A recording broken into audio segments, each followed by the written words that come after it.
Thanks for joining us. This is your host, Taylor Bradley, and you're listening to the Troop HR podcast.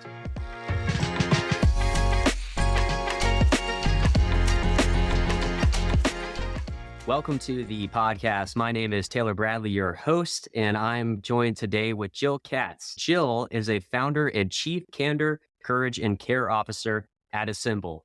She is a master facilitator, strategy coach, speaker, advisor, all while being proudly a mom and wife who puts family first every single day. What I love about Assemble, it is a one-stop shop of experts that have real HR experience, who build trust and quickly create seismic, sustainable growth with candor, courage, and care. Jill, welcome to the podcast. Taylor, I am so excited to be here, especially after we figured out all of our special technical glitches. You and I are now technology specialists. Yes. My engineering team will be very proud of me of navigating classic first-time jitters with technology on the podcast. We have a lot to be proud of before we even get started. Well, speaking of problem solving, I want to talk about a big topic, 2024. What I think a lot of our listeners are most eager to learn from you is from your unique vantage point of all the different clients that you're working with. What stands out as 2 to 3 key topics that are at the forefront of your clients' minds when they're entering into 2024? Wow, Taylor, there's so many things when I think about 2024 and I look up on that board like a beautiful mind and I pretend that I'm Russell Crowe. I think of so many different things. I think of the still hybrid in office working remotely topic. The topic is really heating up. That's a big one. When I think about the topic of inclusivity, particularly now, while we're literally in the middle of a war, and how important it is for DEIB to be at the forefront of everybody's agenda.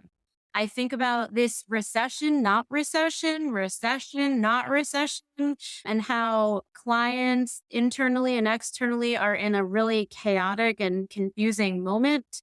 And I think about the importance of relationships and feedback. So those are the first things that just jump out at me viscerally. And each one of those topics, probably we could spend a whole hour on. But let's start with the first that you mentioned, the hybrid, in-office, remote debate. How are you leading your clients through what is best for them? And what are some practical steps to get them to that point? You know, we've really seen the pendulum swing, Taylor. Obviously, what is now almost 3 years ago, which is really mind-blowing if you think about it. But when you think about when we were in the heart of the pandemic, we saw organizations all find their way to be remote. And what people learned at the time was that almost every job could be done remotely. Almost every job. And so for those roles where people learned they could do their jobs remotely, you got this mixing of people's lives.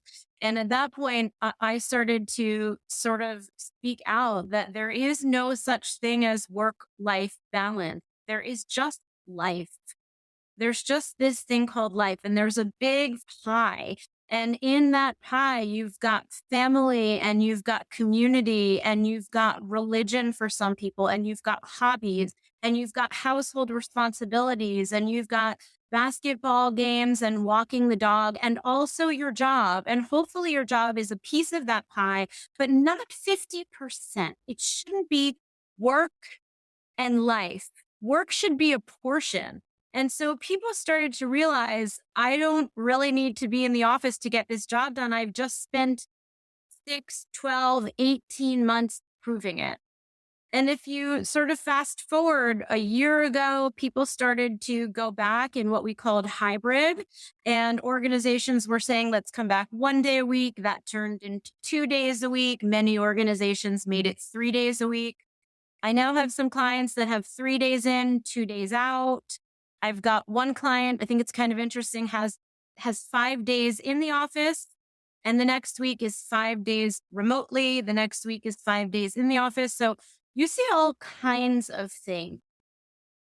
My opinion, Taylor, which may not be the most popular opinion, is that what really makes the most difference in an organization is empowering employees and putting the power into the hands of your people.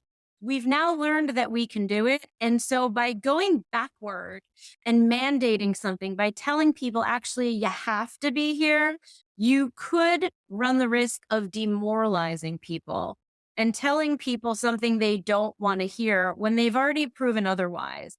And so I believe putting the choice into the hands of employees is the best thing to do. So I always vote for letting employees know that you're going to have the office open if you believe in having in-person office-ness. Yeah. And saying we're going to be open 5 days a week. We would love to have people here 2-3 days a week, but the choice really is yours as long as you can get the job done. And that's a really important part. I like the idea of focusing on outcomes versus where someone physically sits. And one thing that I've noticed after speaking to many colleagues that have mandated going back into the office is that those decisions were often made by a homogenous group of individuals. So, how would you advocate that when we're making these life impacting decisions for our workforce, that we make sure that there's diversity of thought in that process? Well, I think you said it perfectly when you are explaining who's making these decisions. You've got this small group of people at times making the decision, but have you ensured that you've got diversity of thought in that group? Have you looked carefully at your employee makeup? Have you really, now we're talking about inclusion, which is great. We're starting to bring in some of the other topics. Have you considered people that have caregiving needs at home? Have you considered parents with children? Have you considered people that have special needs situations at home? Have you considered people that have really long commutes? There are a lot of people that moved far away from the office during COVID. And I've actually heard there's really kind of an interesting debate for me where you've got some people that moved far away. And so those people in organizations are now allowed to work remotely, but the people who didn't move are expected to come into the office. Well, that causes some conflict also. So you really need to consider the makeup of your organization before you go ahead and make those decisions. And the CEO is not always the best person to be making the call. Yes, I knew of an individual where the CEO was making that call from their vacation home in Florida, which I found just truly ironic. Now, one of the topics, I listened to one of your Troop HR meetings from May of 2022, and this was a Empowering Moms episode. And I thought you gave some great insights into some of the silver linings that came from the remote environment, where it started to make it a more inclusive environment for individuals. What are some of the key things that you think have really changed for the positive over the past couple of years? Well, I can tell you, Taylor, that for me personally, working remotely has changed my life. And so I describe myself always when people ask me to introduce myself, the first thing that comes out of my mouth is I'm a mom. It is what matters the most to me and always has since I became a mom 17 and a half years ago, which I can't believe I've been a mom for 17 and a half years. And it does go as fast as everybody says that it goes. I was lucky enough to start a remote work life before the pandemic, which was pretty racy at the time. And I worked from home 1 day a week, starting from the time that my children were very, very small. And I can tell you that connection for me, I took my children to breakfast every Friday morning and had the opportunity to drive them to school. And as a person who was taking the train to work every other day at 7:29 in the morning and getting home at 7:40 at night, that one day, that opportunity to be with them. And then when I started Assemble 6 years ago, the opportunity to be working from a remote office in my house every day changed my life.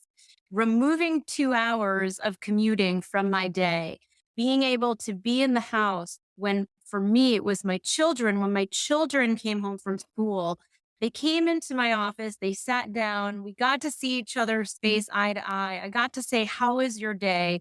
And Yeah. even those 5 minutes, Taylor, just hearing how the test went, or that they got to play football during recess, or what's happening with their friends, or what's happening at rehearsal, that connection moment in the middle of the day, it meant everything. And being home for dinner more nights during the week than I had been, that meant everything. Not missing a basketball game, that meant everything. And so for me, it gave me more confidence as a parent that I knew more of what was going on. And I think that made me love my job more, love my life more, and overall be a happier and more fulfilled person. And from that, I think what a great call out here is for your clients or for any of our listeners that are experiencing recruitment or retention issues. This is a competitive edge. This is how you get an inclusive, diverse workforce, is by offering flexible work arrangements. And to pivot now into another topic that's you've mentioned in 2024 is there's a lot of turmoil, political issues in the world. We're entering an election year in the United States. What would be your recommendation for leadership teams deciding how involved or not involved to get into these topics of their employees? I think that we cannot live under a rock. And my opinion has always been to not let big fat elephants sit in rooms. It's uncomfortable for people, no matter what's happening, whether it was during the COVID pandemic or whether it was during the George Floyd terrible, terrible tragedy. We've gone through so many different things over the past 4 to 5 years. And I could name countless, countless experiences that we've been through as a world, and they all live inside of us. When we say these words, these experiences, they are triggering. To not talk about them, to not acknowledge them, is just tone deaf. It's completely tone deaf. So for leaders to show up in a work environment, whether that includes Zoom or Teams or Slack or in person or a dinner or a lunch, it doesn't matter where it is, and to not acknowledge something is happening that is way bigger, way more emotionally taxing, way more important in a lot of ways than what might be happening at that particular meeting, I think is perhaps insensitive to some people and tone deaf, and may be really missing the point. That leader may be missing what's happening for someone personally. That leader may be missing the opportunity to connect in an authentic way with people on their team. That leader may have a lot to learn from other people on their team.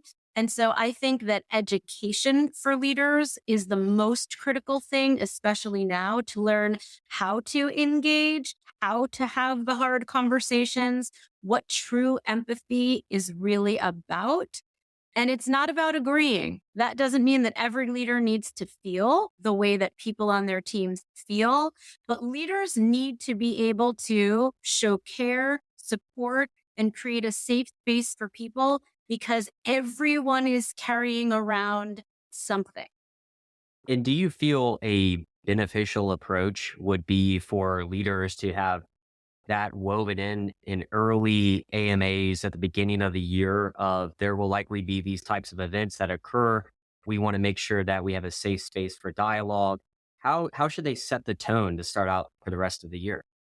There's so many different ways to do it, Taylor. Some leaders like to do AMAs. Some leaders like to just create open conversations, like setting up a lunch once a month that's just an open lunch where they have conversation about what's happening. Some leaders make an investment and bring in experts, DEIB experts, to come create sessions or host open forums. Some leaders invest in actual learning, like unconscious bias or allyship. And there's many topics to learn from. Some leaders encourage their team members to become parts of groups or participate in external events. There are many ways. So what I actually recommend is for leaders to sort of canvas their teams and say, this is important to me, important to you, I assume, and what kinds of things would be helpful to you and what would you be interested in?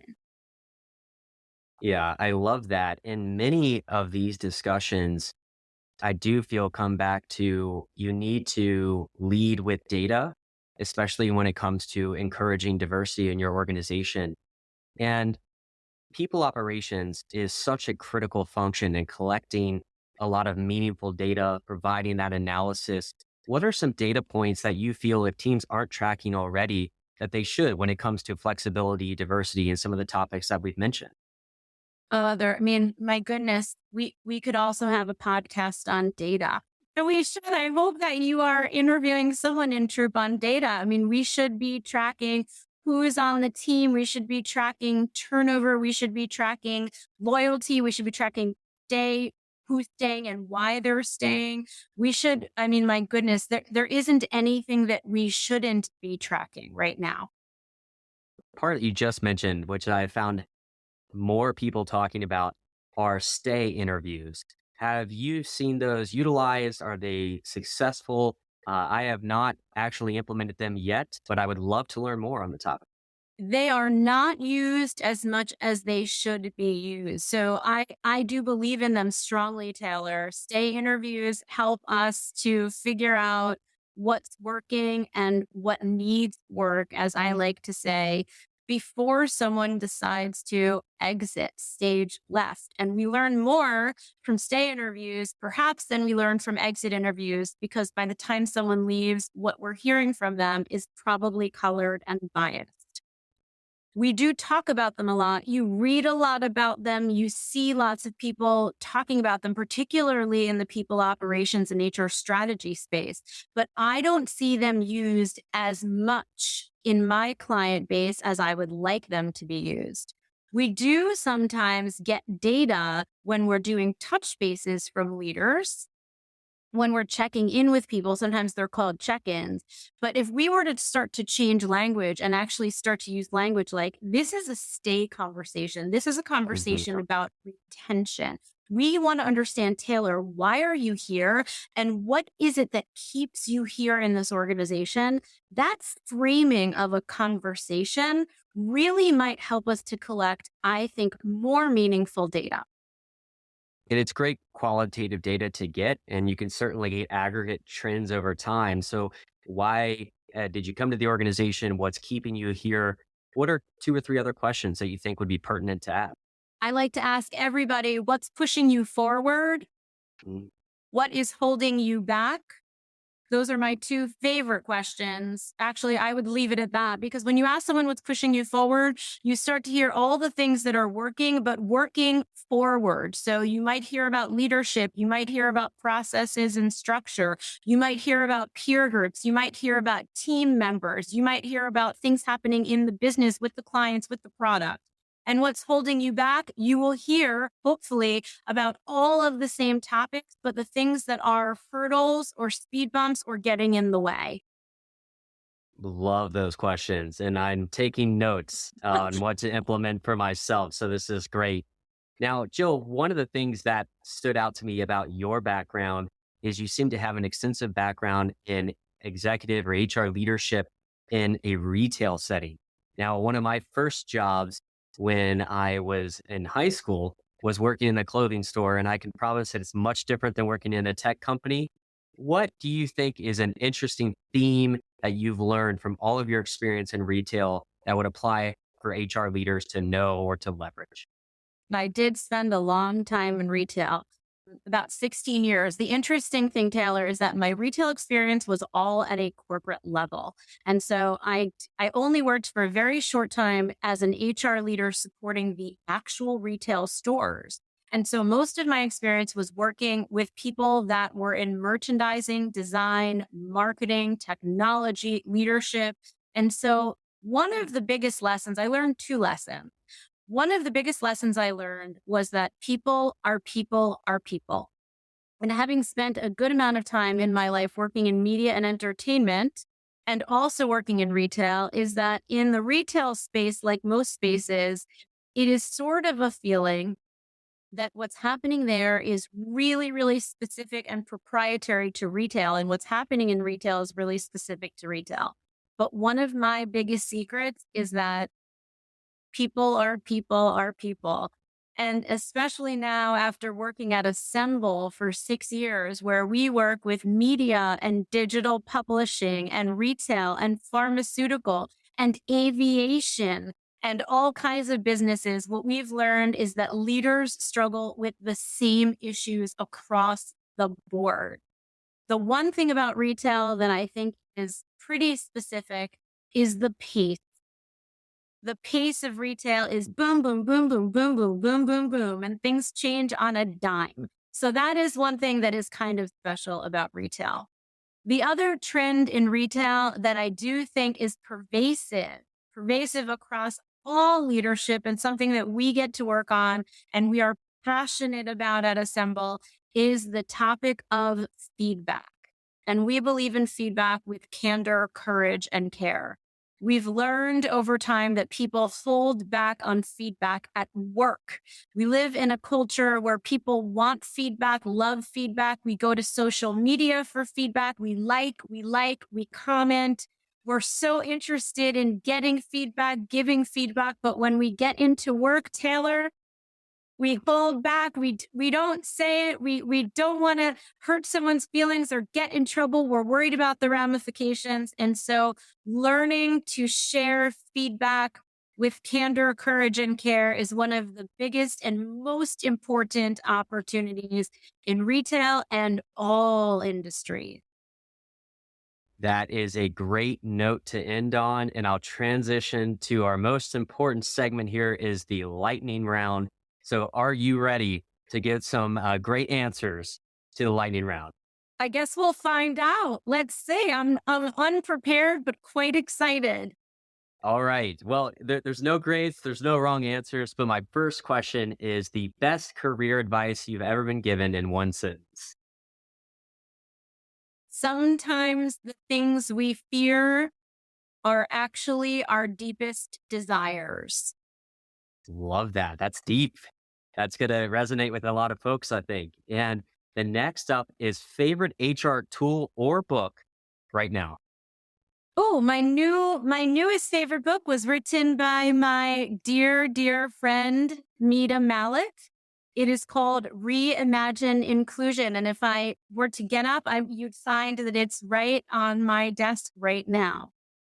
Everyone needs to go check that out right now. And next up, one hot take HR opinion. I think most people would say that the most important part of being an amazing HR person is knowing the business. I think it's important to know the business, but I think there is nothing more important than building relationships. And I think that actually trumps knowing the business. If you can build strong, authentic relationships, then you can use that as your currency to get anything done in a business and to help people be the best leaders that a business needs and also to learn about the business. Absolutely love that. And the last question I think should be the easiest. If you can give us a quick blurb on Assemble and how can our listeners connect with you? Assemble is a one-stop shop of real HR experts. Everyone who works in our organization has experience doing HR. We're all real practitioners that's right. We all did the job. And that's what I think makes us a little bit different. And we create seismic change with sustainable growth. We do it all under our trademarked leadership model of candor, courage, and care. We deliver breakthrough offsites, learning programs, fractional HR, and coaching. And you can find me on LinkedIn under Jill Katz. You can find me on Instagram under HR Assemble, and we are also on Facebook. So we are so happy to talk with anybody and learn about what everybody else is doing out there. We love to build relationships. That sounds great, Jill. And thank you for being on the podcast today. It's been wonderful having you on and working through the technical issues at the beginning, but it's been a true honor. And everyone, go look up Assemble, go connect with Jill. Great content that's out there and great opportunities to work with them in the future. Taylor, thanks. This was so much fun.